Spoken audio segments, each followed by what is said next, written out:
નમસ્કાર વિદ્યાર્થી મિત્રો. આજે આપણે 24મું ગદ્ય ટૂંકી વાર્તા શરતની વાત કરીશું. ખૂબ સરસ મજાની એવી નવલિકા છે, જેના લેખકનું નામ છે એન્ટન ચેખોવ. રશિયન વાર્તાકાર છે વિદ્યાર્થી મિત્રો. તેમની વાર્તાને ભાષાંતર કરીને ગુજરાતી સાહિત્યમાં લેવામાં આવેલી છે. ઘણી એમની વાર્તાઓ ગુજરાતી સાહિત્યમાં સ્થાન પામેલી છે. તેમનો જન્મ 27/1/1860 અને અવસાન 15/7/1904 રોજ થયું હતું.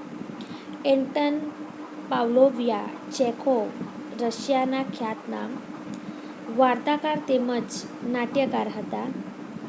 તેમનો વ્યવસાય તબીબીનો હતો. વ્યવસાયે તેઓ તબીબ હતા, ડૉક્ટર હતા.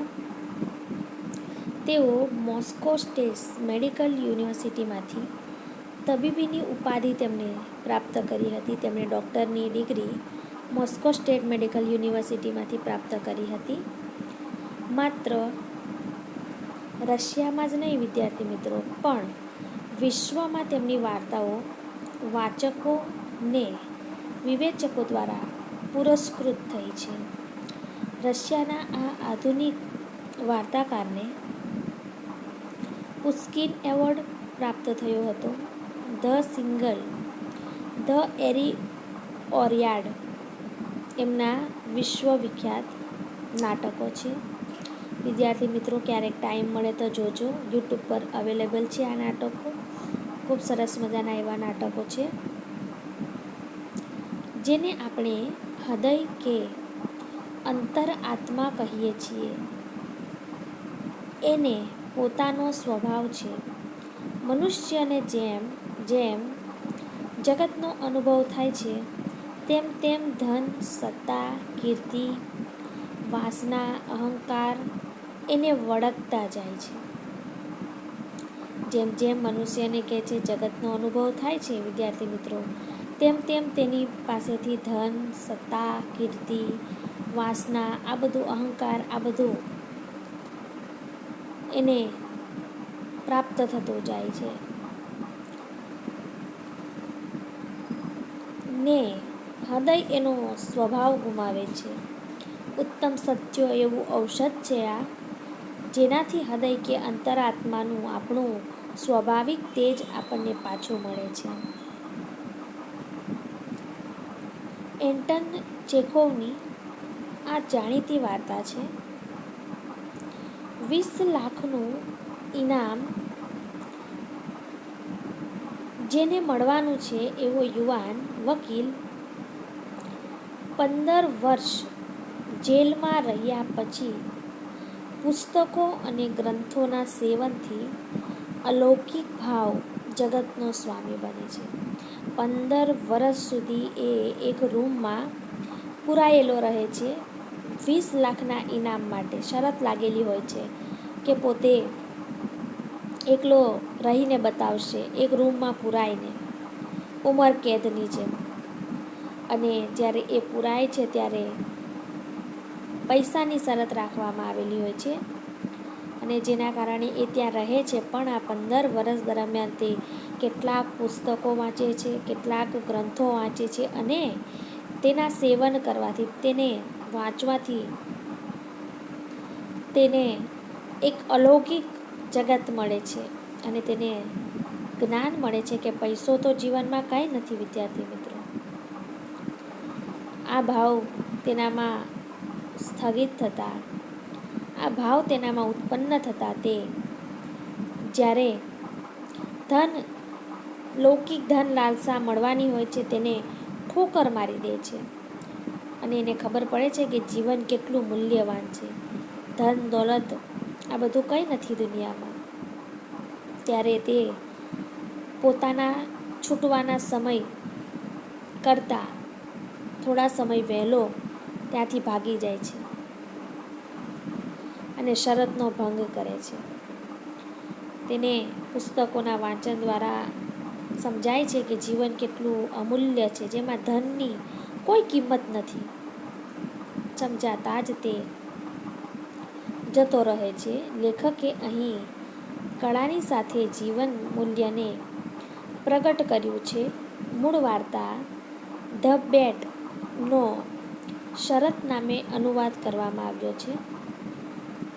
મૂળ વાર્તા છે ધ બેટ, તેનો શરત નામથી અનુવાદ કર્યો છે અને અનુવાદ કરનાર છે રમેશ ઓઝા. રમેશ ઓઝાએ ધ બેટ નામની વાર્તાનો શરત નામથી અનુવાદ કરી આપ્યો છે. જોઈશું આપણે વાર્તા. પાનખર ઋતુની એ એક અતિશય ઠંડી રાત હતી. વૃદ્ધ બેંક માલિક યાદ કરતો હતો કે આજથી 15 વર્ષ પહેલાં આવી જ એક ઠંડી રાત હતી જ્યારે એણે એક ભવ્ય મિજબાની ગોઠવી હતી. એ મિજબાનીમાં અનેક બુદ્ધિજીવી હાજર રહ્યા હતા. એક વૃદ્ધ બેંક માલિક યાદ કરી રહ્યો હતો પોતાના જીવનના દિવસો કે 15 વર્ષ પહેલાં એક આવી જ ઠંડીની રાત હતી અને એક આવી ભવ્ય મિજબાની પાર્ટી ગોઠવવામાં આવી હતી. અને કહે છે આ મિજબાનીમાં અનેક બુદ્ધિજીવી મોટા મોટી હસ્તીઓ તેમાં હાજર રહી હતી. તે વખતે હાજર રહેલા મહેમાનોએ ભાતની મજાની વાતો કરી હતી. કેટલાક બધા મહેમાનો હાજર રહ્યા હતા જેણે અલગ અલગ કેટલીક વાતો કરી હતી. કાયદાની વાત નીકળી હતી. જ્યાં વાતો કરતાં કરતાં કાયદા અંગેની વાતો નીકળી હતી અને કાયદા અંગેની વાતો નીકળતા જ કે છે કડકમાં કડક સજા વિશે ચર્ચા નીકળી. કે છે કાયદાની વાત નીકળતા જ વાત કરી કે કડકમાં કડક સજા કે જે થવી જોઈએ. મોટા ભાગના મહેમાનોએ તો મૃત્યુદંડની સજા પ્રત્યે અસંમતિ પણ દર્શાવી હતી. કેટલાક લોકો ત્યાં મહેમાન હતા મિજબાનીમાં, તે એવું સમજતા હતા કે મૃત્યુદંડ એ બરોબર વસ્તુ નથી કહેવાતું. કોઈ માણસે સજા કરી છે, કોઈ માણસે ગુનો કર્યો છે તો તેની માટે સજા કહે છે ડાયરેક્ટ મૃત્યુદંડ ન હોવું જોઈએ. જો તેને સજા આપવી હોય તો કે છે એને જીવતા રાખીને સજા આપો. એ લોકોએ એવો અભિપ્રાય વ્યક્ત કર્યો હતો કે મૃત્યુદંડની સજા એક પ્રકારની જૂની પુરાણી અને અનૈતિક સજા છે. પહેલાંના જમાનામાં આ સજા આપવામાં આવતી હતી કે છે જૂની પુરાણી છે ને અનૈતિક છે, નીતિ નથી કે છે આમાં. અને એક મહેમાને તો કહ્યું મૃત્યુદંડ તો ખરાબ અને અનુમાચી સજા કહેવાય. કેટલાક મહેમાનોએ એવો પણ અભિપ્રાય વ્યક્ત કર્યો કે દેહાત દંડની સજાને, મૃત્યુદંડને બીજું નામ છે દેહાત દંડ. દેહાત દંડની સજા એટલે શું? એક માર્ક્સમાં પ્રશ્ન પૂછાય છે. તો દેહાત દંડની સજા એટલે કે માણસને મૃત્યુદંડની સજા આપવી, જીવથી મારી નાખો તેને કહેવાય દેહાત દંડ. દેહને દંડ આપવો એવી સજાને દેહાત દંડની સજા તરીકે ઓળખવામાં આવે છે. કે છે આ દેહાત દંડની સજાને આજીવન કેદની સજામાં ફેરવી નાખવી જોઈએ. કે છે આ દેહાત દંડની સજાને હવે આપણે નવા નિયમ પ્રમાણે કે છે આજીવન કેદની સજામાં ફેરવી નાખવી જોઈએ. આવા કેટલાક લોકો પાર્ટીમાં આવ્યા હતા, તે પોતપોતાનો અભિપ્રાય આપતા હતા. એટલે એક વ્યક્તિ બોલ્યો હું તમારી સાથે સંમત નથી થતો. યજમાન એક બેન્કર હતો, યજમાન મહેમાન હતો, તેણે પોતાનો અભિપ્રાય વ્યક્ત કર્યો. મને એવું લાગે છે કે અન્ય સજાઓ કરતાં દેહાત દંડની સજા વધારે સારી છે. તેથી જન્મટીપ કરતાં તો જન્મટીપ એટલે કે કારાવાસમાં બંધ રહેવું આજીવન, એના કરતાં તો કે છે મૃત્યુદંડ વધુ નૈતિક અને માનવતાભરી સજા કહેવાય છે. દેહાત દંડ માણસને તત્કાળ ખતમ કરી નાખે છે. કે જે દેહાત દંડ માણસને તાત્કાલ ખતમ કરી નાખે છે, જ્યારે જન્મટીપની સજા માણસને ધીમે ધીમે ખતમ કરે છે. જન્મટીપની સજા માણસને ધીમે ધીમે રહીને ખતમ કરે છે. આ મિજબાનીમાં આમંત્રિત મહેમાનોમાં આશરે 25 વર્ષનો એક યુવાન વકીલ પણ હતો. ઉપસ્થિત બધા જ મહેમાનોમાં એ સૌથી નાની ઉંમરનો હતો. આ મિજબાની યોજવામાં આવી હતી ને એમાં વિદ્યાર્થી મિત્રો આમંત્રિત કરેલા મહેમાનોમાં કે જે બધાથી નાની વયનો એક 25 વર્ષનો યુવાન વ્યક્તિ હતો, જે વ્યવસાયી વકીલ હતો. એ યુવાન વકીલનો અભિપ્રાય માંગવામાં આવ્યો ત્યારે એણે કહ્યું, બંને પ્રકારની સજાઓ અનૈતિક છે, પરંતુ મારે જો દેહાદંડ અને જન્મટીપ એ બેમાંથી એકની પસંદગી કરવાની હોય ને તો હું જન્મટીપ વધુ પસંદ કરું. કે જે બિલકુલ ન જીવવા કરતાં તો કોઈ પણ રીતે જીવવું એ વધુ સારું કહેવાય. એ જે સાવજ જીવથી મારી નાખવું એના કરતાં તો તેને જન્માવવો એ સારું કહેવાય કે છે. એ વખતે મોટા ભાગના હાજર રહેનારાઓ પૈકી બેંક માલિકે સૌથી વધુ યુવાન અને વળી વધુ પૈસાદાર હતો. એ વખતે મોટાભાગના જે હાજર રહ્યા હતા એ પૈકી બેંક માલિક સૌથી વધુ યુવાન અને પૈસાવાળો હતો. વકીલની વાત સાંભળીને એક વ્યક્તિ ઉશ્કેરાઈ ગયો અને તે બોલ્યો, એ સાચું નથી. તમે જો 5 વર્ષ પણ એકાંતમાં જેલવાસ ભોગવી શકો તેમ માનતા હોવ તો હું 20 લાખ 2 મિલિયનની શરત માનવા તૈયાર છું. વકીલની વાતથી પેલો બેંક માલિક ઉશ્કેરાઈ ગયો અને તેણે વકીલને કહ્યું કે જો તમે એમ માનતા હો કે એકલું રહેવું અઘરું છે, કે છે તમે 5 વર્ષ પણ કે છે એકાંત ભોગવી શકતા હો એમ છો, તો કે છે હું 20 લાખનું જોખમ ઉઠાવવા તૈયાર છું.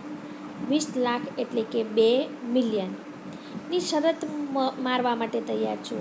એકાંતના જેલવાસ કરતાં ભાગ્યે જ બીજી કોઈ સજા ઓછી કંટાળાજનક હોય છે. તેણે કહ્યું કે એકાંત જેલવાસ આપણે ભોગવીએ એના કરતાં કંટાળાજનક એકલું રહેવું એટલે સમજો વિદ્યાર્થી મિત્રો કેટલું કંટાળાજનક વાતાવરણ કે છે. આનાથી કોઈ બીજી સજા ભાગ્યે જ મોટી હોઈ શકે કે છે, અને એ પણ કંટાળાજનક. ત્યારે યુવાન વકીલ બોલ્યો, તમે ખરેખર સમજીને આ કહી રહ્યા છો? મને શરત મંજૂર છે. હું 5 વર્ષ નહીં પણ 15 વર્ષની સજા ભોગવીશ કે છે. એણે શરત મૂકી કે હું 5 વર્ષ નહીં પણ 15 વર્ષની સજા ભોગવીશ કે છે. 15 વર્ષ? બેંક માલિક બોલ્યો, અરે સજ્જન, હું 20 લાખ 2 મિલિયનનું જોખમ ઉઠાવવા તૈયાર છું. ચાલ ત્યારે હું 20 લાખનું જોખમ ઉઠાવવા તૈયાર છું, જો તું 15 વર્ષ એકલો રહી શકતો હોય તો. કબૂલ. તમે 20 લાખનું જોખમ ઉઠાવો તો હું મારી સ્વતંત્રતાનું જોખમ ઉઠાવવા તૈયાર છું, વકીલે કહ્યું. એ સાંભળીને બેંક માલિકે કહ્યું, અરે નવયુવાન, તું છેલ્લો નિર્ણય લે તે પહેલાં 2 વાર વિચાર કરી લે.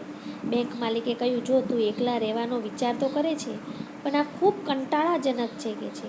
આનાથી મોટી બીજી કોઈ સજા નથી કે છે. તું તારો નિર્ણય લે એ પહેલાં 2 વાર વિચાર કરી લે. મારે મન તો 20 લાખની કંઈ વિસાહત નથી. બેંક માલિક ખૂબ પૈસાવાળો હતો એટલે કે છે, જો તું તારું આટલું મોટું જીવનનું જોખમ ન ઉઠાવ કે છે. મારી માટે તો 20 લાખ કોઈ કિંમત નથી કે છે, પણ તારી માટે તો જિંદગીના 15 વર્ષ ઉત્તમ વર્ષ ગુમાવવા જેવા થશે કે છે. તારા જેવા અવિચારી યુવાન બહુ ઓછા હોય છે કે છે. એક વાત ન ભૂલતો કે ફરજિયાતપણે ભોગવવી પડતી સજા કરતાં સ્વયં સ્વીકૃત સ્વૈચ્છિક સજા વધારે કઠોર લાગે. ઘણીવાર આપણે જાતે સજા નક્કી કરી હોય ને એ કોઈ આપણને આપે ને એ સજા કરતાં ખૂબ જ કઠોર સજા લાગે આપણને, અઘરી સજા લાગતી હોય છે. પણ યુવાન વકીલ મક્કમ રહ્યો અને અતિશય મૂર્ખાઈ ભરેલી, અવાસ્તવિક અને અક્કલ વગરની શરતનું પાલન કરવા એ તૈયાર થઈ ગયો. યુવાન વકીલ આ વાતમાં મક્કમ રહ્યો અને અતિશય મૂર્ખાઈ ભરેલી કહેવાય અને વાસ્તવિકતા નથી કે છે આમાં. આવી શરતનું, અક્કલ વગરની શરતનું 15 વર્ષ પોતાના જીવનના ગુમાવવા એટલે ખૂબ મોટી વસ્તુ કહેવાય. આવી શરતનું પાલન કરવા માટે તૈયાર થઈ ગયો. સજાની શરત પ્રમાણે એવું ઠરાવવામાં આવ્યું, એવું નક્કી કરવામાં આવ્યું કે બેંક માલિકના ભાગમાં આવેલા એક સુંદર રહેઠાણમાં આ યુવાનને વકીલને કડક ચોકી પહેરાની હેઠળ સજા ભોગવવાની. વળી એ શરત નક્કી થઈ કે 15 વર્ષ સુધી વકીલે એ આવાસની બહાર ક્યાંય નીકળવાનું નહીં, કોઈ પણ માણસને મળવાનું નહીં, કોઈ પણ માણસનો અવાજ સુદ્ધા તેને કાને પડવો ન જોઈએ, કોઈ જાતના છાપા કે પત્ર એને અપાશે નહીં. તેમ છતાં એ વકીલ કે છે સંગીતના વાદ્ય તથા કેટલાક પુસ્તકો રાખી શકશે, પત્રો લખી શકશે અને પોતે જે કંઈ ખાવા પીવા ઈચ્છે તે મેળવી શકશે એવું નક્કી કરવામાં આવ્યું. એ બંગલામાં એટલે કે આવાસમાં રાખવામાં આવેલી નાનકડી બારીમાંથી જ આ વ્યવહાર કરવાનો હતો. આ બધો વ્યવહાર એક નાની અમથી બારી રાખવામાં આવી હતી એમાંથી કરવાનો હતો. શરત પ્રમાણે કે છે એણે ક્યારે પણ એ ઘરની બહાર નહીં નીકળવાનું, કોઈ માણસને નહીં મળવાનું, એનો અવાજ પણ નહીં સાંભળવાનો, છાપા પત્રો મેગેઝિન વગેરે એને આપવામાં નહીં આવશે, સંગીતના સાધનો રાખી શકશે, ઐતિહાસિક કેટલાક પુસ્તકો રાખી શકશે, પત્ર લખી શકશે, જેવી શરતો રાખવામાં આવી. ખાવા પીવાનું જે જોઈએ તે એક નાની બારીમાંથી બધો આપ લેનો વ્યવહાર કરવાનો, આટલી શરત રાખવામાં આવી. ઈસવીસન 1870ના નવેમ્બરની 14મી તારીખે 12 વાગ્યેથી સજાનો પ્રારંભ કરવામાં આવ્યો અને એ સજાનો અંત 1885ના નવેમ્બરની 14મી તારીખે બરાબર 12 વાગ્યે આવવાનો હતો.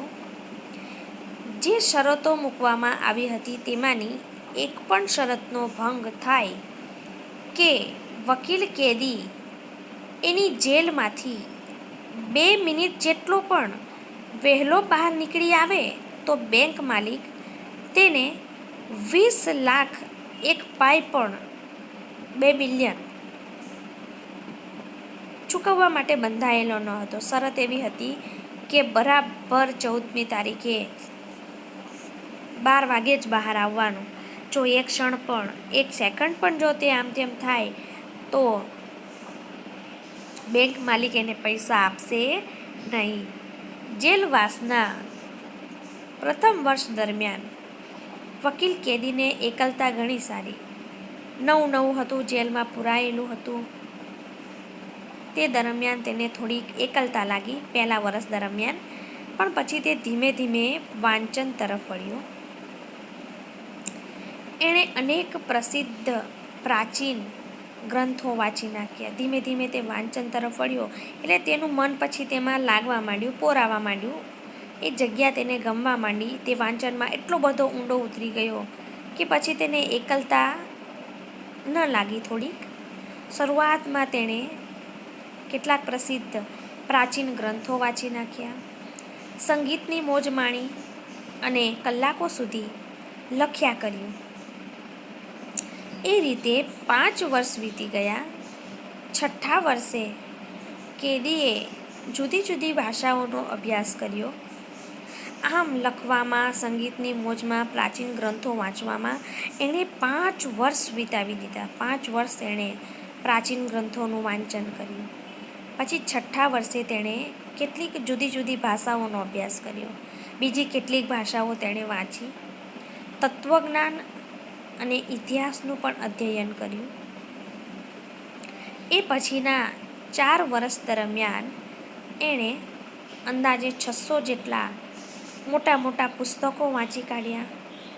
10મા વર્ષ પછી તો ટેબલ પર બેસીને તે ફક્ત બાઇબલનું જ વાંચન, માત્ર તે 10 વર્ષ પછી બાઇબલનું અધ્યયન કરવા માંડ્યો. ટેબલ પર બેસીને એણે બાઇબલ વારંવાર વાંચ્યું. બાઇબલ એટલે કે ખ્રિસ્તી ધર્મનું ધર્મપુસ્તક છે, જેના રચયિતા ઈસુ ખ્રિસ્ત છે, જેમાં સારા એવા સંદેશાઓ આપવામાં પણ આવ્યા છે. જીવન પરિવર્તન અંગે ઘણા વિચારો છે તેમાં. વિદ્યાર્થી મિત્રો, બાઇબલના વાંચન પછી એને ઈશ્વરના અસ્તિત્વને લગતા શાસ્ત્રોના તથા ધર્મના ઇતિહાસને લગતા પુસ્તકો હાથમાં લીધા. બાઇબલના વાંચન પછી તેણે ઈશ્વરના અસ્તિત્વને લગતા એટલે કે ભગવાન સાહિત્ય સ્વરૂપી કેટલાક શાસ્ત્રો, તેણે ધર્મના ઇતિહાસને લાગતા પુસ્તકો હાથમાં લીધા. જેલવાસના છેલ્લા 2 વર્ષ દરમિયાન એણે જુદા જુદા વિષયો પરના ઘણા બધા પુસ્તકો વાંચી કાઢ્યા. એણે જગતના મહાન લેખકોને પણ વાંચ્યા, એના પુસ્તકો વાંચ્યા. તદુપરાંત પ્રાકૃતિક વિજ્ઞાન, રસાયણશાસ્ત્ર અને ઔષધિશાસ્ત્રના ગ્રંથો પણ તેણે વાંચ્યા. કોઈને કદી સાંભળવામાં ભાગ્યે જ આવ્યો હશે એ બનાવ હતો. ખૂબ વાંચન કર્યું તેણે જેલવાસ દરમિયાન. વિદ્યાર્થી મિત્રો, શરૂઆતના 5 વર્ષ પ્રાચીન ગ્રંથો વાંચ્યા, 6ઠ્ઠા વર્ષે જુદી જુદી ભાષાઓનો અભ્યાસ કર્યો, તત્વજ્ઞાન, ઇતિહાસ વાંચ્યું. ત્યાર પછીના 4 વર્ષ તેણે મોટા મોટા પુસ્તકો વાંચ્યા. આમ 10 વર્ષ વીતી ગયા પછી તેણે બાઇબલનું વાંચન શરૂ કર્યું અને બાઇબલનું વાંચન લગભગ 3-1 વર્ષ જેટલું કર્યું કે છે. ઇતિહાસને લગતા, શાસ્ત્ર ધર્મને લગતા પુસ્તકો વાંચ્યા અને છેલ્લા 2 વર્ષ દરમિયાન તેણે જુદા જુદા વિષયો પરના ઘણા બધા પુસ્તકો વાંચી કાઢ્યા. એણે જગતના મહાન લેખકોને પણ વાંચ્યા. આ ઉપરાંત તેણે પ્રાકૃતિક વિજ્ઞાન, રસાયણ વિજ્ઞાન, ઔષધશાસ્ત્ર વગેરેના ગ્રંથોને પણ વાંચ્યા. પેલા વૃદ્ધ બેંક માલિકને આ સઘળી બાબત યાદ આવી અને એણે વિચાર્યું કે આવતીકાલે 12 વાગે એ મુક્ત થઈ જશે. પેલા બેંક માલિકે આ બધી વાત વિચારી અને એણે વિચાર્યું કે આવતીકાલે 12 વાગે એ મુક્ત થવાનો છે. અમારી શરત પ્રમાણે મારે એને 20 લાખ રૂપિયા આપવા પડશે. જો હું એને એ રકમ આપી દઈશ તો હું તો બરબાદ થઈ જઈશ, કારણ કે 15 વર્ષ પહેલાં અહીં મળેલા બધો માણસોમાં એ બધાથી વધારે પૈસાદાર હતો બેંક માલિક. પણ હવે બાજી પલટાઈ ગઈ છે. એ પહેલાં જેવો પૈસાદાર નથી રહ્યો. હવે વર્ષોથી એની સમૃદ્ધિમાં ઘટાડો થઈ રહ્યો હતો. એ વકીલ પછી એને એવા બધા વિચારો આવવા લાગ્યા કે આ 20 લાખ રૂપિયા હવે મારી પાસે જે છેલ્લા પડ્યા છે એ મારે આ વકીલને શરત પ્રમાણે આપી દેવા પડશે. એ 15 વર્ષ સુધી એની શરતનું પાલન કરી રહ્યો છે કે છે. એને બધા મગજોમાં વિચારો આવવા લાગ્યા. એ વકીલ કેદી મરી કેમ ન ગયો કે છે.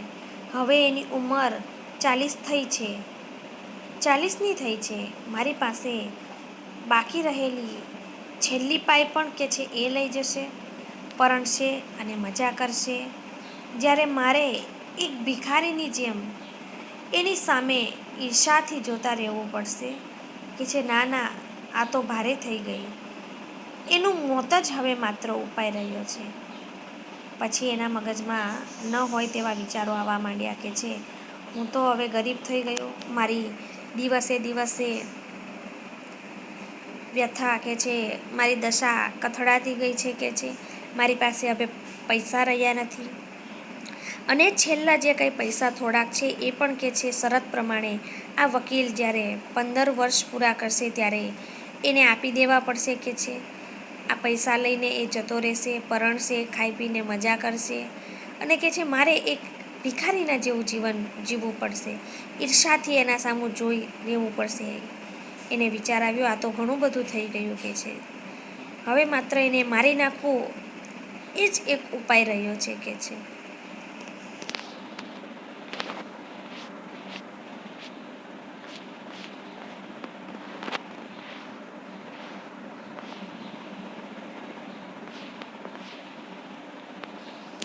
રાત્રિના 3 વાગ્યા હતા. અતિશય ઠંડી રાત્રિ હતી. બેંક માલિકે જેલ આવાસની ચાવી લીધી, લાંબો કોટ પહેર્યો અને ઘરના બહાર નીકળ્યો. જેલ પાસે જઈને એણે 2 વાર ચોકીદારને બૂમ પાડી, પરંતુ કંઈ જવાબ ન મળ્યો.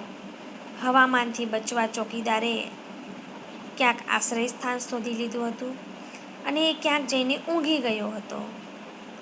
વૃદ્ધ બેંક માલિક વિચારવા લાગ્યો કે જો હું મારા ધાર્યા પ્રમાણે કરું, એટલે કે જો હું આ વકીલ કેદીને મારી નાખું કે છે, તો કે છે સૌપ્રથમ શંકા ચોકીદાર ઉપર પડશે. અને તે આમ વિચાર કરીને જેલના બારણા પાસે ગયો. એણે એક નાનકડી બારીમાંથી અંદર ડોકિયું કાઢ્યું. કેદીના ઓરડામાં મીણબત્તી સળગી રહી હતી. કેદી ટેબલ ઉપર બેઠો હતો. કેદીની પીઠ સિવાય બીજું કશું જ દેખાતું ન હતું. ટેબલ પર અને ટેબલની બાજુમાં પાથરેલી શેતરંજી ઉપર કેટલાક ખુલ્લા પુસ્તકો દેખાતા હતા. આવું બધું દ્રશ્ય પેલા બેંક માલિકે જોયું. 5 મિનિટ પસાર થઈ ગઈ હતી. કેદી હજુ હલતો ચલતો ન હતો. બેંક માલિકે બારણા પર ટકોરા માર્યા, તેમ છતાં કેદી હલ્યો ચાલ્યો નહીં. ત્યારબાદ બેંક માલિકે બારણાનું તાળું તોડી નાખ્યું. એ ઓરડામાં દાખલ થયો. એણે એ પાતળા અને દુબળા થઈ ગયેલા માણસ, એટલે કે પેલા વકીલને જોયો. એ ગાઢ નિંદ્રામાં ડૂબેલો હતો. નીચેની બાજુએ વળેલા એના મસ્તકની સામે એક કાગળનો ટુકડો પડ્યો હતો, જેમાં સુંદર હસ્તાક્ષરમાં કંઈક લખેલું હતું. બેંક માલિક જ્યારે પેલા કેદી પાસે ગયો અને તેણે જોયું કે એ સાવ સુકાઈ ગયેલો હતો, દુબળો પાતળો થઈ ગયેલો હતો, ગાઢ નિંદ્રામાં હતો, તે સભાન અવસ્થામાં નહોતો અને એના માથા પાસે એક કાગળનો ટુકડો પડ્યો હતો, જેમાં સુંદર અક્ષરથી લખાયેલું હતું. બેંક માલિકને વિચાર આવ્યો, અરે બિચારો ઊંઘે છે અને કદાચ કે છે એ 20 લાખના સ્વપ્નો જોતો હશે, પણ એના માથે ભમતા મોત વિશે એને કશી ખબર નથી. લાવ જોઈ જરા ખરો કાગળનો ટુકડામાં શું લખ્યું છે, વાંચું તો ખરું. એણે વિચાર કર્યો, અરે આ તો જો સપના જોઈ રહ્યો છે કે છે 20 લાખના. અત્યારે મને 20 લાખ રૂપિયા થોડી વારમાં મળશે કે છે, સપના જોઈ રહ્યો હશે કે છે, પણ એને શું ખબર કે અત્યારે હું એને મારવા આવ્યો છું. પછી આવો વિચાર કરતાં કરતાં બેંક માલિકે વિચાર્યું કે લાવ જરા વાંચી તો જો કે કાગળમાં લખ્યું છે. એ કાગળનો ટુકડો હાથમાં લીધો અને નીચે મુજબ એણે વાંચવા માંડ્યો. આવતીકાલે 12 વાગ્યે મને મારી સ્વતંત્રતા પાછી મળશે અને અન્ય લોકો સાથે હળવા અને મળવાનો અધિકાર કે છે મને મળશે. પરંતુ આ ઓરડો છોડીને બહાર હું સૂર્યપ્રકાશ જોઉં તે પહેલાં મારે તમને કંઈક કહેવું છે. પૂરેપૂરી સમજદારીપૂર્વક હું તમને જણાવવા માંગુ છું કે તમે લોકો જેને જગતની સારી ચીજો ગણો છો, તેમાંથી એક પણ ચીજ મારે જોઈતી નથી, અર્થાત હું તેને ત્યજું છું. પત્રમાં લખ્યું તેણે કે હું સ્વતંત્ર થવાનો છું. હું સ્વતંત્ર થઈને કે છે આ ઓરડાની બહાર સૂર્યપ્રકાશનો ઉજાસ જોઉં એ પહેલાં મારે તમને કંઈક કહેવું છે. હું મારી સમજદારીપૂર્વક અત્યાર સુધી કે છે મેં જે વાંચન કર્યું તે મુજબ હું તમને જણાવવા માંગુ છું કે તમે લોકો જેને જગતની સારી ચીજો ગણો છો, એમાંથી એક પણ ચીજ મારે જોઈતી નથી. હું એનો ત્યાગ કરું છું કે છે, કારણ કે મૃત્યુ એ બધાનો નાશ કરશે એ વાતની મને બરાબર ખબર છે. સરસ મજાની એવી વાત કહી કે મૃત્યુ પછી દરેક કમાવેલી વસ્તુઓ અહીંની અહીં જ રહી જાય છે. તેથી જીવન માણવા મળ્યું તો જીવી લેવું જોઈએ. લાલચમાં આવીને આવી કોઈ વસ્તુ કે શરતનું પાલન ન કરવું જોઈએ.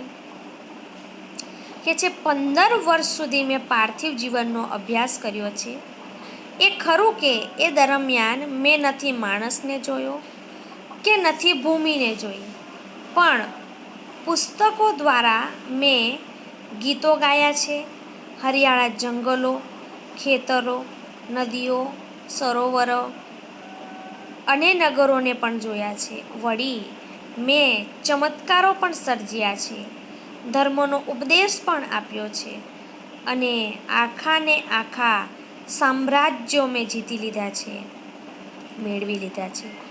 તેણે માત્ર પુસ્તકનો અભ્યાસ કર્યો અને પુસ્તકો દ્વારા તેણે હરિયાળી જંગલને મહેસૂસ કર્યા, ખેતરોને, કેટલાક ગીતો પુસ્તકો દ્વારા ગાયા, નગરોને પણ જોયા, કેટલાક ધર્મના ઉપદેશો પણ વાંચ્યા.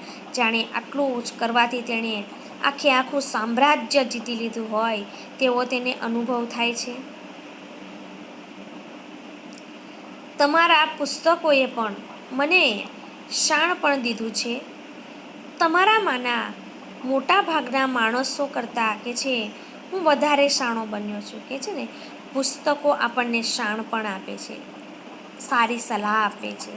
કે છે મને આ બધા પુસ્તકોના વાંચનથી સારી એવી કે છે સલાહો મળી છે. વાંચન દ્વારા કે છે મારો માનસિક વિકાસ થયો છે. તમે બધાએ તમારી સમજણ શક્તિ ગુમાવી છે કે છે અને અવળો માર્ગ પસંદ કર્યો છે, ધન દોલતનો માર્ગ કે છે પસંદ કર્યો છે અને અસત્યને જ કે છે સત્ય માની લીધું છે. તમે જેના સહારે કે છે જીવન ગુજારો છો, એ સિદ્ધ કરવાના આશ્રયથી મારે મન જે રકમ સ્વર્ગ સમાન હતી કે છે આપણે બધા જીવન જીવવા માટે પૈસો કમાઈએ છીએ, ધન દોલતના આશ્રય લઈએ છીએ. પહેલાં કે છે મારી માટે પણ એ સ્વર્ગ સમાન હતી. તે 20 લાખની રકમ કે છે મને આ પુસ્તકોના જ્ઞાન દ્વારા જાણવા મળ્યું છે કે તેને મન કોઈ કિંમત નથી. મૃત્યુ આ બધાનો નાશ કરે છે કે છે. એટલે હું આ રકમને સ્વીકારવા માંગતો નથી, હું આને નકારું છું. રકમ મેળવવા માટેના મારા અધિકારથી મારી જાતને મુક્ત કરવા માટે હું નિર્ધારિત સમય કરતાં 5 કલાક વહેલો અહીંથી ભાગી છૂટવાનો છું અને એ રીતે કે છે આ શરતનો ભંગ કરવાનો છું. બેંક માલિકે પત્ર વાંચવાનું પૂરું કર્યું ત્યારે એ દિગ્મુગ્ધ બની ગયો, આશ્ચર્યચકિત બની ગયો. તેની વાણી ત્યાં ને ત્યાં થંભી ગઈ, મૂંગો બની ગયો, મૂઢ બની ગયો. તેણે પત્રના એ પાનાને ટેબલ પર મૂક્યું, પેલા વિચિત્ર માણસના કપાળ ઉપર ચુંબન કર્યું અને રડતો રડતો તે ત્યાંથી બહાર નીકળી ગયો. તેની આખી જિંદગીમાં કદી કોઈ સમયે તેને પોતાના પર આટલો બધો ધિક્કાર નથી ઉપજ્યો. એટલો ધિક્કાર એને ઉપજ્યો કે તેણે કોઈ વ્યક્તિના 15 વર્ષ બગાડી નાખ્યા. અને તેને સારી એવી સરસ મજાની એવી વાત જાણવા મળી કે મોત, મૃત્યુ બધાનો નાશ કરે છે, ધન દોલત તમામ વસ્તુઓનો, જેથી તેમાં રચ્યા પચ્યા ન રહેતા સાહિત્યિક લૌકિક વસ્તુઓનો આનંદ માણવો જોઈએ. બીજે દિવસે સવારે પહેરેગીર આવ્યો અને તેણે સમાચાર આપ્યા કે કેદી વકીલ ભાગી છૂટ્યો છે અને પેલા વૃદ્ધ બેંક માલિકે છુટકારાનો દમ લીધો, હાશનો દમ લીધો. પોતાને પાસે રહેલા 20 લાખ રૂપિયા પોતાના જ છે, પોતે તેના દ્વારા હવે પોતાનું જીવન ચલાવી શકશે એવો એને હાશ લીધો. આ વાર્તા ગ્રંથ આત્માની ઔષધિમાંથી લેવામાં આવી છે.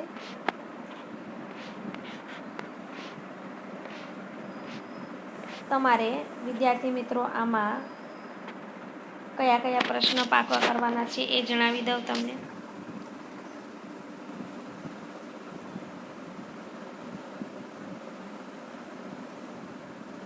પ્રશ્ન 2માં પહેલો અને બીજો પ્રશ્ન લખવાનો છે અને 3માં પણ પહેલો બીજો પ્રશ્ન ખૂબ મહત્ત્વનો છે.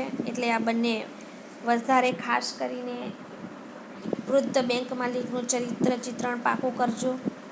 આ પ્રશ્નો તમારે પાકી બુકમાં 1 વાર લખવાના છે અને રફકામમાં 2 વાર લખવાના રહેશે.